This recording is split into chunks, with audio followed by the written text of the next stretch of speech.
Hello, everybody, and welcome to the Ohio Valley Antique Machinery Show. We're going to kind of cruise around here today and take a look at some of these, give you a look at things versus the radio side that we normally do on C103 and 99.5 The Edge. We're doing a little bit of Good Guys Radio TV for you today on Facebook. And right now we've got Aaron Ernst joining us, and we're going to talk about economy tractors. That's a brand I'm not familiar with. It's an old brand. They started in the 40s. You can see right here. These two here are economy chain steers, number 190 and 187. This was from a dear friend of ours, Roland Heil, who passed away back in December. And this is one my dad found and restored. He passed away last month. These two are from 1947, and the one over there is actually from 1948. And then they have a couple other ones here. We have a Jim Dandy over here. And we also have a couple of 70s models, loader tractors. This one here is actually a Red E. It was a model that they made, copied off of that one from the guy that owned this company. His son-in-law actually started this company. That's why these two look similar, but they're two different companies. These tractors are actually really cool because they have so many different attachments. You can have a Terramite backhoe bucket, the loaders, you can have snow blades, rear blades, sickle bars, hay rakes. That one over there actually has a saw blade that's functioned today. That's the first time in 7 years that I've seen it run. That's pretty cool. So, you know, we think of these as lawn tractors, and everybody kind of thinks of a lawn mower, but these are really the original subcompact tractor, aren't they? Yes, they were actually marketed for smaller areas, rural areas. Subdivisions and stuff could use them to mow, but you can also use them for contractors for kind of like a bobcat kind of use. You can use the loaders, and they had forks that you could put on them. It's a very versatile tractor for its time. That's cool. So, Aaron, let's talk about the sickle bar on this tractor. The sickle bar on here, it's a really neat design. As you can see, everything on this is original. Sometimes you need to replace that wood though, because as you can see, it gets a little dry rotted. But it's all belt driven, and if you look down here, inside this plate, the belt runs down through it, goes down to here, and this is what actually turns your sickle bar teeth, makes them go like that. They use these, they marketed it. You can use it for brush clearing, and they also used them when they were doing hay, because they had a dump hay rake on the back of it that you could get. So again, it's very versatile. A lot of things you could do with it. How many horsepower are these? That I can't remember. Hey Ryan, how much horsepower are these? I can't remember how much they are. I'm sorry, folks. Well, I can tell you they're not a whole lot, which is kind of what I was getting at, that these have, I'm going to say that's probably a 10 horse, something like that, 12 horse. It was either a 12 or 14. A lot of these economies, you could get them in a 12, a 14, or an 18 horse. However, sometimes on the 18 horses, they tended to overheat on hillsides, and they would blow apart. So we talked about, you mentioned a little bit about the bucket on these. It's amazing that this small tractor is able to run the hydraulics. It is. You can actually see on this one over here, the canister in this, that's all your fluid reservoir. It's got different functions. You can actually, this lever, it actuates the rear 3-point and all that. These two operate your loader bucket. You can even, like I said, my dad's done it. He's made a articulated snow blade on the front of these. And if you sent these off to Terramite, long time ago, I think in the 70s, Terramite was in West Virginia, they would take these, they would beef up the frame, and they would put actually a backhoe on the back, which had just as much, which is actually one of his he has. That's a good friend Al. That's pretty cool. Hey, this one makes it easy for us. Yeah. 14 horsepower. Yeah, Dad had all the stickers made for him. That's all original. That's a really cool, again, the original subcompact tractor. What happened to economy tractor? Do you have any idea who gobbled them up? That I'm not sure. I think maybe Simplicity picked them up, but they stopped, I think, producing in the 80s You'll see a couple of Power Kings that are all like plastic hoods and stuff, but again, it's one of those things, you know, as time goes on, all the old things that are decent get picked up and meshed into one other big company. Right, that's what happens a lot of times. Well, Aaron, we thank you a whole lot for talking with us here today about the economy tractor. Right now, the parade is happening, and Wayne Murphy is doing the announcing, and we're just going to listen to Wayne here a little bit as he tells us about these tractors. Keep all the bugs out of it, right? Right, Kevin? Okay. All right. How about a whistle? Thanks for bringing it, Kevin. All right, thank you, and I'll turn it back to Doug. Okay, Wayne, thank you. For the featured tractor this year, we will celebrate all of the brands and add a little friendly competition. In our version of the Battle of the Brands, the most registrations will be the winner. The status as of parade time today, the top 3 are John Deere, Ford, and Farmall. And that's the same top 3 that were yesterday. So tomorrow during the parade we'll list some more of the other ones, but that's the top 3 for now. And we're also adding a little twist to this on keeping track of the number that actually come through the parade. So we'll give the results of that at the end of the parade today.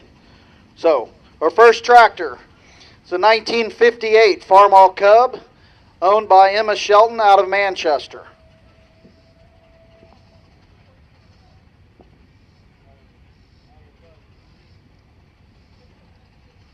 I'm going to put this in the... You know, one of the things I'd like to know about that particular tractor is, did it come in that color from the factory, or is that a custom paint job? Farmall M Diesel, owned by Jeremiah Shelton out of Manchester.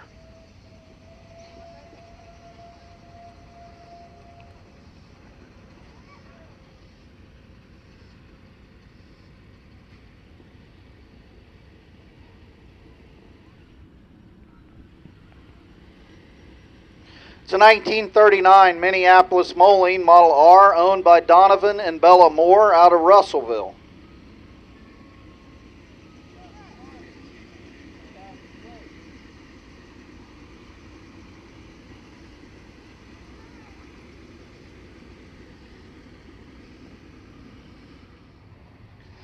Next is a 1938 John Deere Model L, also owned by the Bloom family out of Sardinia.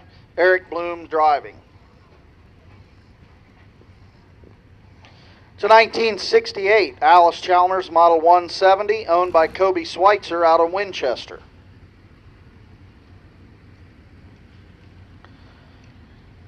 It's a 1954 John Deere Model 40, owned by Caden Schweitzer out of Winchester.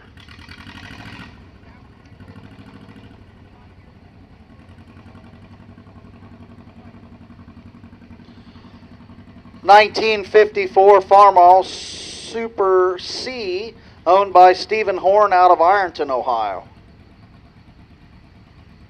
That should have had a C, but I don't have a pen.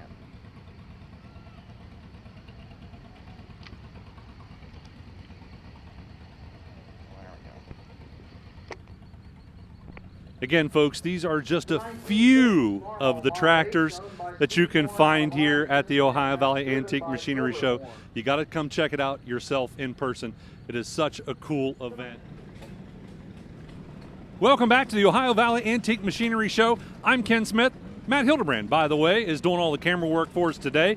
We are here with Todd Manning. And Todd, I understand that it may be time for you to retire from ice cream? Yes. This is the old time ice cream. We've been over here for 33 years now. My mother and father started this years and years ago. And my health's starting to decline. And so I will be turning it over to a young couple. She's more or less like a daughter to me. And her mother was a big part of old time ice cream. And she passed away in 2021. So Shalane and Bodie Laveley will be taking over the helm and doing the ice cream. That's pretty cool. Yeah, but we used to do Mount Auburn in the park, Georgetown on the square, church socials, picnics. We went to several different antique shows. We done Kentucky Senators over in Kentucky. We've done one wedding and just picnics and stuff like that. So tell us about how it is that you make the ice cream. This is a little bit of an interesting setup.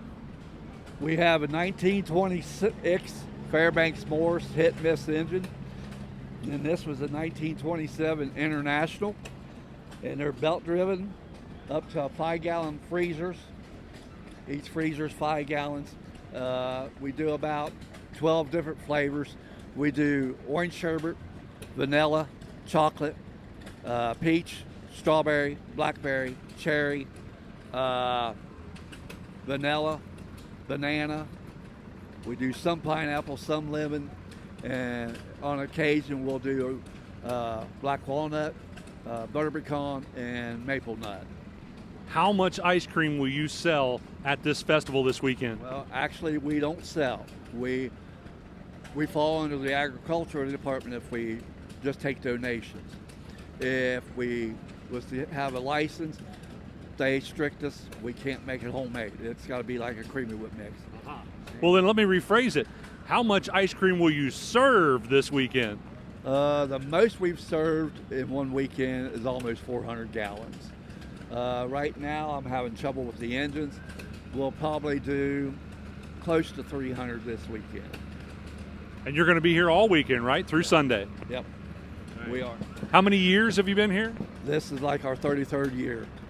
Awesome. Well, I hope it does get to continue, as you talked about, handing over the reins, and hopefully this will continue. Really cool. Thanks, Todd, for talking to us.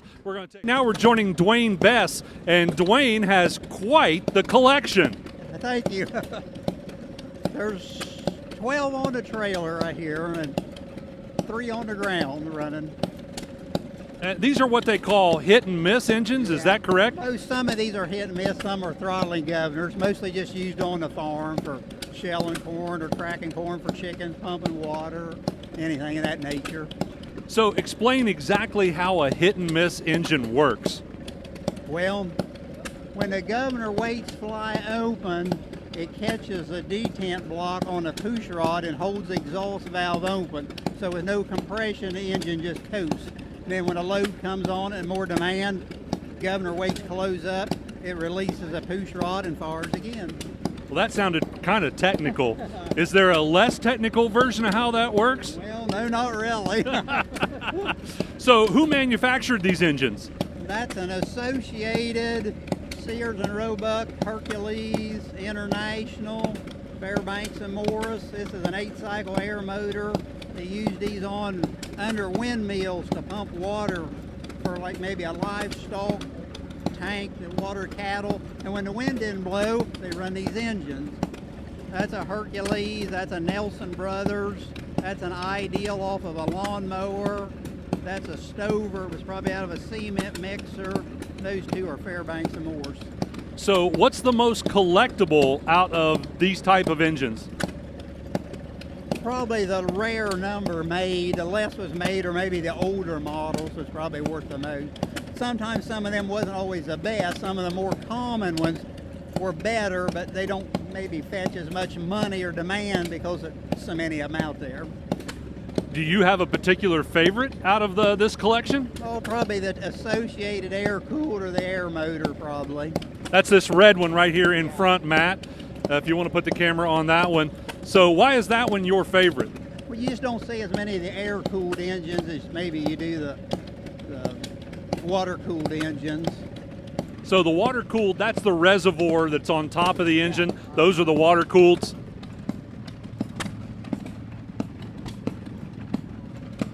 This one was made probably prior to 1909. Most of these was made in the teens and the early 20s. So pretty much everything you've got here is 100 years old. Yeah. Wow, and still running today. So when something breaks, where do you find parts? That can be a problem. Sometimes you have to make stuff and look for stuff, and there's some suppliers out there that make some new stuff, but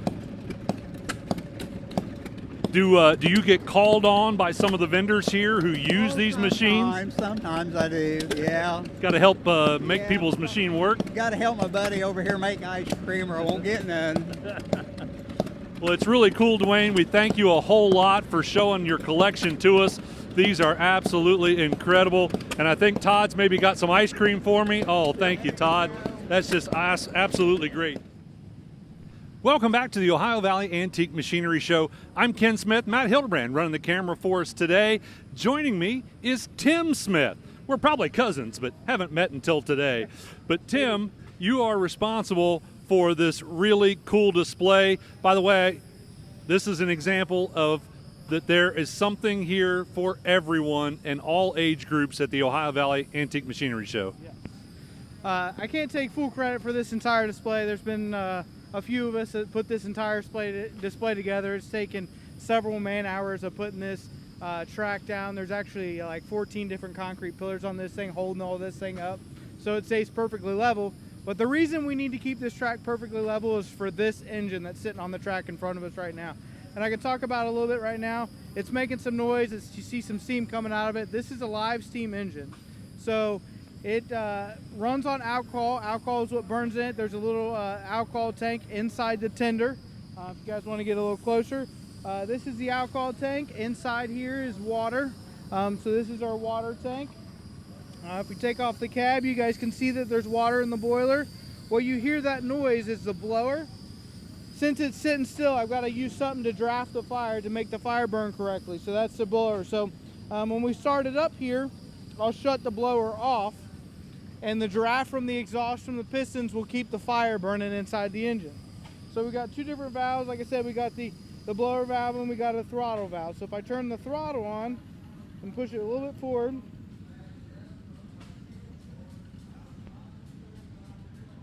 she'll go on her own.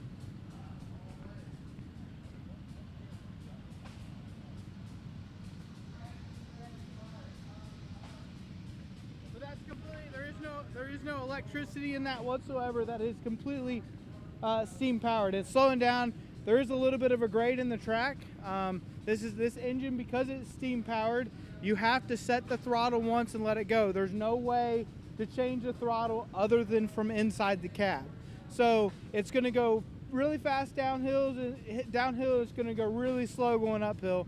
And because of that, that's why we built the track completely level to try. And there is some little grades here and there, and that's why you'll see it go a little bit slower, a little bit faster. But it should make it back around here this time, and we can adjust the throttle. And it usually runs about 20 minutes on a tank of fuel, and then we have to add. It runs out of fuel first, but we add water and fuel and let it go again. So it's a lot of fun. That is really cool. And from what I understand, talking to your wife, you made this? I didn't completely make it. It came as a kit, but when it came as a kit, it came in about 1,000 pieces. So I put everything together on it. I put the cylinders in it. I timed everything. The only thing that came in one piece was the actual boiler itself.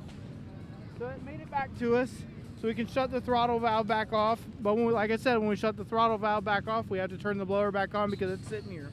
When it's sitting here, you want to make sure two things. Steam engines running boilers, you got to make sure you've got water in them.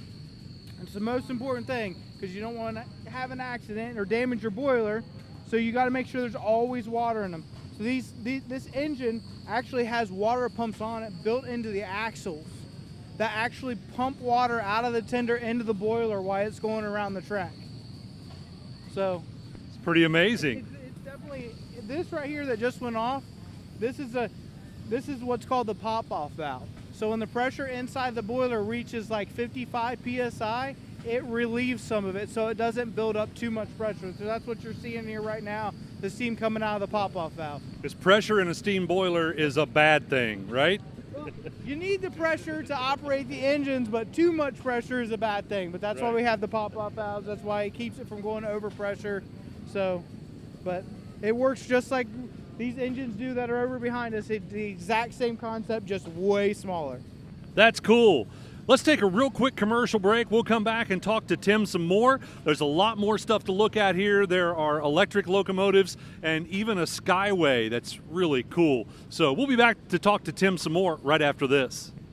When you're trying to find the best deal on a home or car, you shop around. When it comes to finding the best deal for insuring those things, it just makes sense to shop around too. That's why Column Insurance works as an independent agency.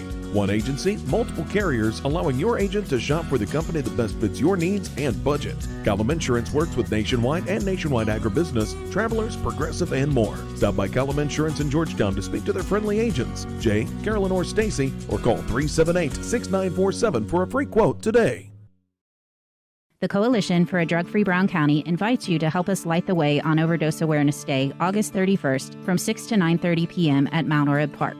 This free event will include food, a walk to honor the people whose lives have been altered by overdose, prevention activities and information, stories of recovery, Narcan training, and harm reduction supplies. Please join us as we celebrate those in recovery and equip our community with resources to respond and prevent overdose. It doesn't cost anything to learn about overdose awareness. Not learning about it could cost everything. All these trains are built to be outside, so they're rainproof, weatherproof, everything like that. So all the other trains here, other than this one, run off the electric on the track. So we can walk around if you want to see some of the other stuff too. And every year we are adding things to this. And as you see, we got to go across this creek. Next year's project is to put a bridge here, a foot traffic bridge, so we can walk across it, so we don't have to walk across the street. But this year we added this siding, so we could put more trains. That we can have trains in on the siding, because we have so many people that bring different engines up here now. So this is just a friend of ours that brought this entire engine up here, and we just rotate them out. So you see all the other little engines that are running around the track. Different engines just get put on the track at different times. So, and then the gondola is one of my favorite things that we bring in every year. We set that up. So, and all this stuff is hauled in here every year, minus the track. We built the track to stay. This is solid brass track, so it'll eventually patina and look like a real railroad track. So, but it'll stay. So. Now, do you do other shows like this, or is this the only one? I do other shows, but not with the railroad stuff. The railroad stuff only comes here. I go to other shows just to run steam engines, just to run the full-size tractors. Well, that's pretty cool. Yeah. I'm actually in the process of getting my steam license as we speak, so hopefully I'll have that shortly. Well, you'll have plenty of practice from doing the little ones, right? Yep. Yeah, and it's the same. Like I said, if you can run the little ones, you can run the big ones. There's a few minor details, a few minor changes, how you keep the fire going and stuff, but the concept is the same. Welcome back to the Ohio Valley Machinery Show, Antique Machinery Show. I'm Ken Smith, and we're taking a look at some of the tractors now. We've been around the grounds, and hopefully you've seen all of the videos that we've shot here tonight on Facebook Live. But right now we're going to talk to Adam, correct? Mm-hmm. Yes, I'm Adam Reitman from Alexandria, Kentucky, and I have this 1967 Farmall 1206. This is my dad's. When my dad was alive, he died back in 2015. And we picked this tractor up back in Lima, Ohio, or close to Lima, Ohio, and we've had this tractor ever since. So it's been fun, and it's just been crazy. I mean, did an overhaul, did a transmission in it, did all the sheet metal on it, everything. So it's just odds and stuff, and it's fun, but hectic as ever too. So it is what it is. Well, Adam, you mentioned that you've been coming to this festival for quite some time, right? Mm-hmm. Yep. I've been coming here since 1995 with my grandpa. We used to come up here in his motorhome, and we would used to stay here till Sunday morning, and then we would come back up here and just stay here and have a good time with all my cousins and all that. So that's pretty much what we did. Well, I've noticed that people are cruising around on their tractors. That's a thing, huh? Oh, yeah, that's exactly right. A lot of these guys here just go out and have fun, and just it's a thing for them guys. Yeah, well, the farmers are up here and they just have fun. So is that what we caught you getting ready to go for a cruise? Yep, I'm taking a girlfriend out on a tractor ride tonight so she can have some fun. But yeah, that's about it. Well, that's pretty cool. Adam, we thank you a lot for talking with us. Matt and I have just had an absolute blast here today, taking a look at all the tractors. And we've come across another tractor fan here in this field of tractors. You know, everybody has seen a tractor in a field. Well, here it's literally a field of tractors. What's your name and what are you doing here? My name's Kim Perry. That's my tractor. That's your tractor? Yes, sir. And why do you have that tractor, and why is it here? As you can see, it's in loving memory of Paul and Florence Workman. That's my parents. And I inherited it, and I'm carrying on tradition. So did you grow up on the farm? Mm-hmm. With this tractor? Yes. And so do you still live on a farm? Yes. Do you still use this tractor? No, it's used for this only. It goes to shows. So do you have other tractors? Yes. So you are still an active farm? Yes. Are they John Deere's or are they other tractors? My husband has a John Deere M that he is remodeling right now. He's rebuilt it. From what we understand, of course, there's a battle of the brands this year. And from what we understand, John Deere is leading so far with Ford in second. I'm going to guess you are a John Deere fan. Yes. Yes, I am. How many years you been coming out to the Ohio Valley Antique Machinery Show? Oh my gosh, my parents came out here every year for as long as I can remember. They camped here and showed the tractors. Do you live close by, or is it a trip to be here? No, we live in Ryland Heights, Kentucky. So it's a little bit of a trip. A little bit. Yeah. Not bad. Well, this is really cool, and we thank you very much for talking to us about your John Deere tractor. What year did you say it is? A 52? Yes. Okay. Last year they made the A's. And your parents bought it new? No, I don't believe he did. I can't remember how long he had it. I know my dad had it probably about 30, 40 years. Did you have it restored? My husband did. Okay, he did the restoration. Yeah. Cool. All right. He painted and he rebuilt the motor. That's awesome. That's what this festival's full of. People that are very passionate about their tractor. Matt and I talked about that earlier on the radio. And, you know, most of these folks that are out here at this festival have put their heart and soul into their tractor, just as you have. It's really cool. Welcome back to the Ohio Valley Antique Machinery Show. I'm Ken Smith. Matt Hildebrand producing our video behind the camera here this evening. The sun is starting to set in Georgetown, Ohio on Friday evening. You've still got tomorrow, all day on Saturday and Sunday as well to come check out the festival. Now on Sunday, there's going to be a car show. There are a few cars here already, some pretty cool antique trucks. So we're going to talk about those. This one is a 1928 Ford Model A. Very cool truck, but not something that you couldn't see. I mean, you wouldn't see it on a daily basis probably, but you know, this is not ultra rare. But some of these even older trucks, like that one back there, a 1916 Republic. This one, a 1919 Oldsmobile. You remember the ad campaign, Not Your Father's Oldsmobile? Well, this might have been your great-grandfather's Oldsmobile. And who would have thought Oldsmobile making trucks? There are actually two of them sitting here. Both of them a 1919. This one does not have a cover at all, so you're open to the elements while you're out working on the farm or driving to town in that one. This one has a canopy cover, which is pretty cool. Again, another 1919 Oldsmobile. This one says it's a Canopy Express, and in the back, looks like they've even got part of an old motorcycle as well. So a very cool car. Again, this truck dropped all the way like it is. They had to extend the frame and move the axle and those wheels out in front of the engine to be able to get that lowered look.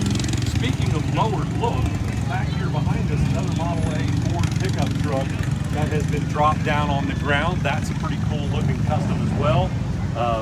Look at that dually Chevrolet quad cab, four-wheel drive back there with the big diesel stacks. There's going to be a lot of cool stuff here on Sunday for the car show. This one, a 1924 International with a water tank on the back. What a cool truck. And take a look at this. Smooth ride? I don't think so. Hard rubber tires. No air whatsoever. Can you imagine what kind of ride you would get or have gotten out of that when this was all that you had to choose from? The front tires do have air in them, but not the back tires. That would have been a rough ride. And of course, wood spoke wheels as well. Wood spoke wheels all the way around on this 1924 International Model 43. Well, hey there, folks. A happy Saturday to you. I'm Matt Hildebrand, hanging with you here from the Ohio Valley Antique Machinery Show. And hey, it's just about noon. And for any of you who have ever been out to the Antique Machinery Show before, you know that means something special is coming. I've lined up here just in front of all of the steam engines, and we're doing the countdown to bring you the noon whistle coming your way right about now.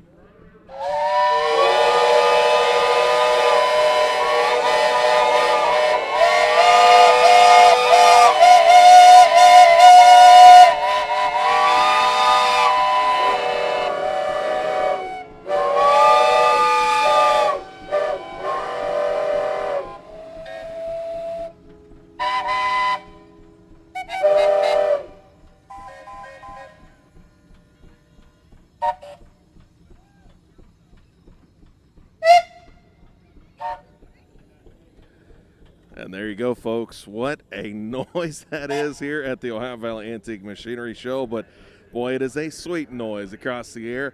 The reason they do this is historically, when these engines were in use out in the field, they would have all the guys out working, and the noon whistle meant it was lunchtime. So you'd shut down and come in for lunch, come in to enjoy your meal, and then get ready to head back out for work for the day. And, of course, they had whistles to start work, whistles to stop work.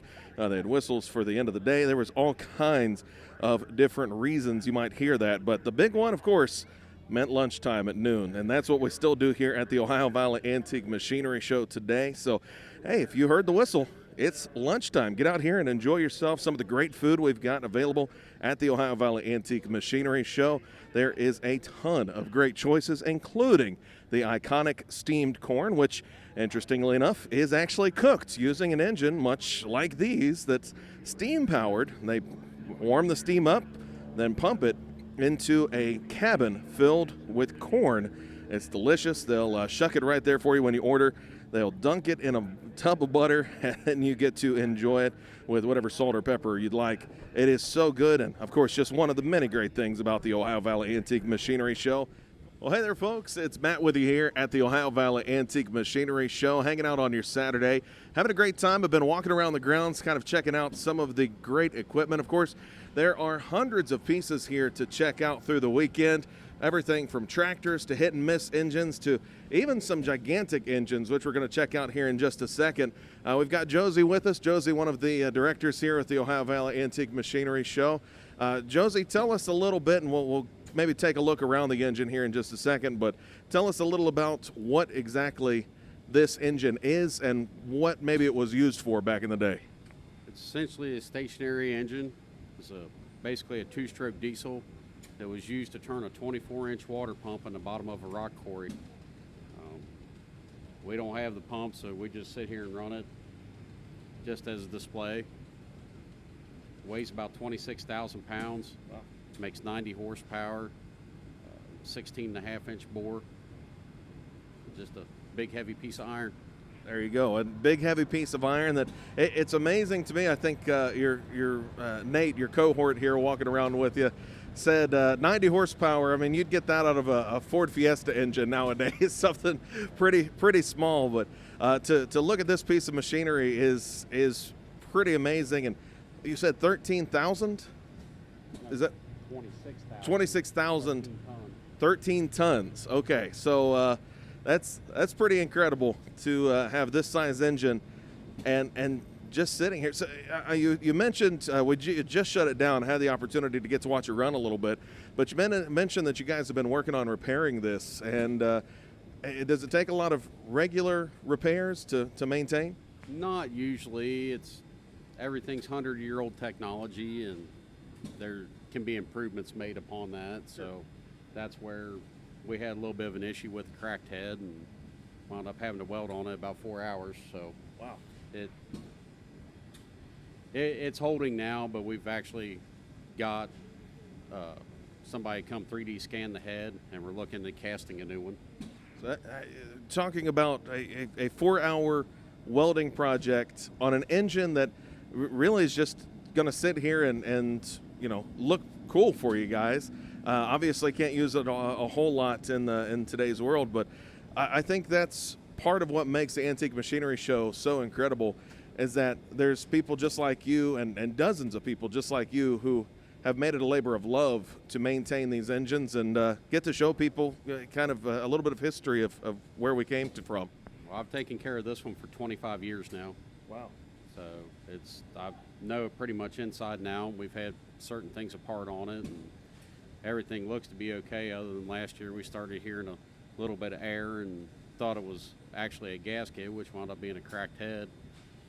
And so it had to be fixed, but in the process, while we had it off, we had people come look at it and say, yeah, we can help you out with that. And it's just a matter of how much it's going to cost to get a new one made. Right. But we can also make improvements on the design of that, and 100-year-old cast iron versus what it is now, a lot better material can be used to make it. Yeah, so you're maintaining kind of the original intent, the original spirit of the machine, but it's okay to make improvements on it. Yeah, it's just like our other engines sitting here, the Fairbanks CO that come out of a tugboat. There's, as far as I can tell, there's no other 4-cylinder in existence. There's a 3-cylinder somewhere up in Pennsylvania, but I cannot pin down the location of it to go see it run to make sure we're doing everything right to put it back together. And that's pretty incredible that you've got such a rare piece of machinery, and yet you've got it right here in Georgetown, Ohio, taking care of it. Folks can come out and check it out.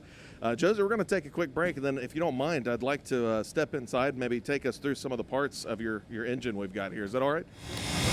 All right, so Josie's with us here, and Josie, as you said, you've been taking care of this thing for 25 years, so you pretty well know the ins and outs, the little parts and big parts and everything that makes it move. So we're going to start here at the back of the engine and take us through a few of the finer points, if you would, please.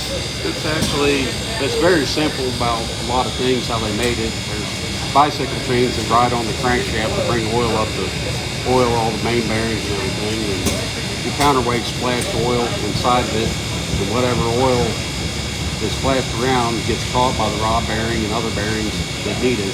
So it's a very simple design. So now you say it's simple, but when I get back behind here, I mean, there's not much I could recognize to tell you, yeah, I can pull that apart and work on it. So 25 years in, how does one get started in taking care of an engine like this? Just oil everything, and if there's any strange noises, you got to start looking for what it is. We really haven't had too many issues with it, other than head gaskets mainly, than cracked head as of last year, but everything else has been pretty well in spec, where we only run it 4 days a year, so it don't really get much wear on it. Yeah. So you guys run it for 4 days a year, but back when it was being used regularly, how often would one of these machines run, and how long per day? It could run 24 hours a day, or just when needed. As per this one being hooked to the water pump at the bottom of the quarry, it may have run a couple hours a day, or it may have run a couple every other day. It just depended on what was needed. And that's pretty incredible. And to see it now here in action, I know you just had it fired up shortly before we started here. It's pretty incredible. So this would be the flywheel, correct? The large red part here. So when that gets going up, just how many RPMs are we looking at? It's running about 150 right now. It's supposed to run 240 to produce 90 horsepower. Wow. We really don't feel the need to run it that fast. So, I mean, that's pretty incredible just from, again, from what folks can see here at the Ohio Valley Antique Machinery Show. So imagine that going even faster and running, I'm sure a number of things. You mentioned being in the quarry. What were some of the things that they would hook this up to? This one was on the water pump, but there was supposed to be another engine a little bit smaller that run a fan to blow air down into the mine shaft. But it could have been hooked to anything, stationary power for a factory, or to pump oil, or anything you needed power for. Excellent.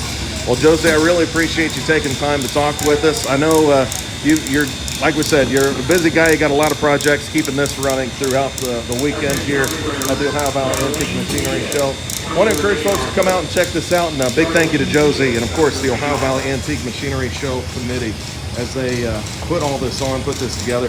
Just going to take a quick jaunt around to the engine here. So there you can see the Buckeye engine. It was manufactured in Lima, Ohio, which is pretty cool, a local engine here, and all put back together. Of course, Josie, as he said, has been working on this for 25 years, to keep this thing running here at the Ohio Valley Antique Machinery Show. Going to take a little wider shot here as we take a look from the Ohio Valley Antique Machinery Show. Folks, there's all kinds of cool stuff like this. Not very many that are 13 tons, but there's certainly a lot to see and a lot to do here. Hey there, folks. A good afternoon to you. Matt with you here at the Ohio Valley Antique Machinery Show, and stepping inside the Blacksmith shop here this afternoon as we get ready to make some tools. We've got Troy joining us here. Troy is stoking the fire, I guess is what you'd say, as we get ready to make some tools. So, Troy, tell us a little about the process and what we're going to be doing today. Certainly. We have about an 8-pound chunk of what's called 4140 steel. It's a hardenable steel, and we're heating it up to a critical temperature, which means it's beyond non-magnetic. Okay. And then we will take it over to the striking anvil, and these two little fellows behind me here will strike with big hammers on a punch a hole all the way through that big billet of steel. And then once we get that done, we'll flip it over, we'll punch the hole all the way through, and then we have another tool that will drive and make the eye for the hammer, for the handle to go into. And then we work the other sides of the hammer as well. That's awesome, man. I love how you said little fellas. These guys are bigger than me. Yeah, they're big dudes. Yeah, they come in handy. That's good. So right now, like, explain to us what we're doing, because we got a very hot fire. Yeah. It's making me sweat just standing here. I don't know how you're standing right over it. Well, we're running a coal fire here, and we've got a blower blowing air into the coal fire. Inside that temperature is somewhere around 2,800 degrees Fahrenheit. So it gets a large chunk of steel hot, and it gets it very hot. You can see I'm wearing a glove that's kind of fireproof. Just getting within this much distance, 6 to 8 inches or so away, it will burn your hand. Just that radiant heat that's from it. So it's getting pretty hot. So very, very hot, and that over time, about how long does it take to get the metal hot enough to be malleable? We started heating this chunk of steel up about 45 minutes ago, and been at it the entire time, just keeping this bellows going the entire time to try to get it hot. Fantastic. So I encourage folks to come out and check this out. And I know earlier you were telling me that what we're going to be making today is a hammer this afternoon. And you guys actually have a huge selection of tools over here, a lot of these that they've actually made by hand here in the Blacksmith shop. You explained to me a little bit that that's kind of the tradition of blacksmiths. If you need a tool, you make a tool. That's exactly it. You said it precisely. If you need a tool, make a tool. You don't just run down to the store. If you're a blacksmith, you make the tool that you need. We've made 3 tools just this week just to make this hammer, and the hammer is to make other things. So you need a tool to make the tool to make the tool to do the thing that you want to do. So it's definitely a process. But we take pride in the fact that we make our tools. We know what they are. We know how they're made. And when we go to our tool rack, that's the hammer, that's the chisel, that's the punch that we made to do the job that we designed it to do. That is fantastic. So you're going to be getting to work here very, very shortly, and we're going to be watching some of the striking going on. Right now, again, we're heating up this metal to get ready to head to get hammered out. So welcome back here inside the Blacksmith shop at the Ohio Valley Antique Machinery Show. As you can see, they've pulled the steel out of the fire. That thing is red hot. As he said, he's been warming that up, heating that up. It's not warm. It is red hot.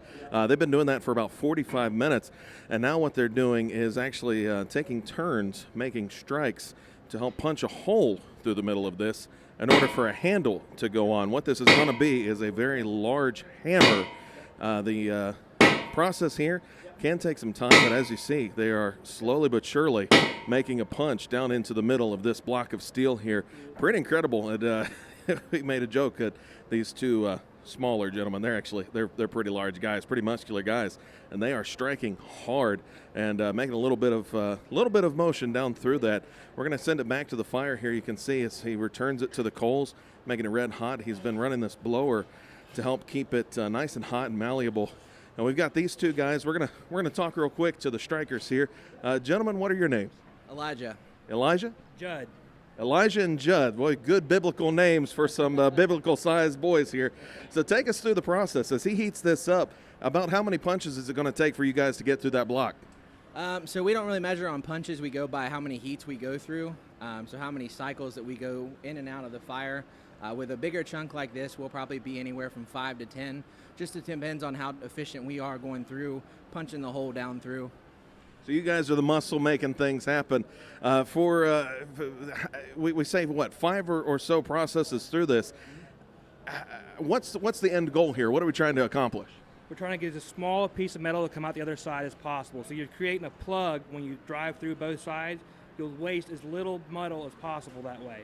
Okay, awesome. So you got to be strong but also efficient, so it's not an easy job. How does one get started into blacksmithing? Did you just get picked up on the side and they said, we're going to go hit some really, really hot metal?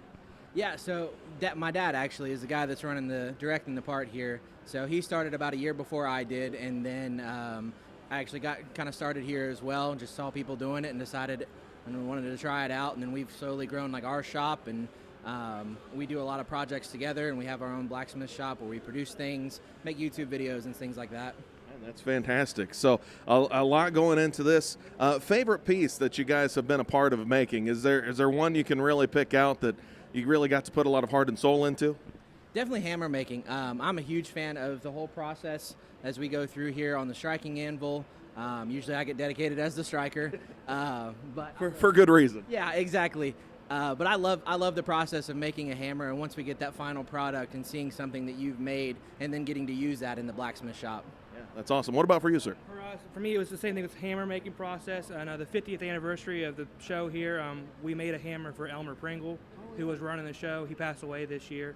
That was my favorite piece we've done so far. That was a blast. And I know Elmer, he worked here in the blacksmith shop quite a lot. So what's it like getting to carry on? And I know, Elijah, for you with your dad, getting to carry on a bit of legacy with family involved.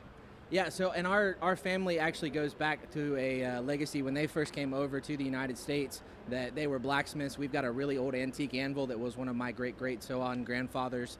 So it's been in our heritage, and just continuing that, keeping a craft that's kind of revived itself and made some headway, and just being a part of that is really cool. And that is so awesome. Well, thank you guys for getting to talk to me here. And it looks like we're getting ready to have another few strikes, so we'll let these boys get back to their job here, and I'm going to step back out of the way because A, it's hot, and B, it's loud, and C, I'm kind of scared a little bit as they strike. They've got some very big hammers. Here comes the red hot metal back out of the fire. They're going to steady that, and what they're doing, as you can actually see the punch marks that they've started on, they got to brush off some of the, I guess, the coal and get a clean surface to be ready to punch through. But he will place the hammer that's going to create the hole. They will strike, and there's, again, a whole lot of noise, a whole lot of power behind these guys' swings. But it takes a lot of power to punch down through that metal to help make a hole. This will, again, be the head of a hammer once they're all said and done. And as you can see here, he's even got to cool down a little bit as the metal being used on the hammer to punch is starting to get red hot too. And that's, I'm going to guess that happens every once in a while, that someone strikes hard enough that that's going to fly off the block. Pretty incredible stuff that they're able to do here at the Ohio Valley Antique Machinery Show.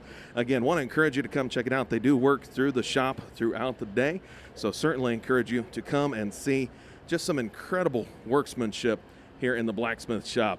We're going to check back in with you all from the Ohio Valley Antique Machinery Show coming up in just a little bit. Be sure and keep it tuned right here on C103 and Good Guys Radio TV.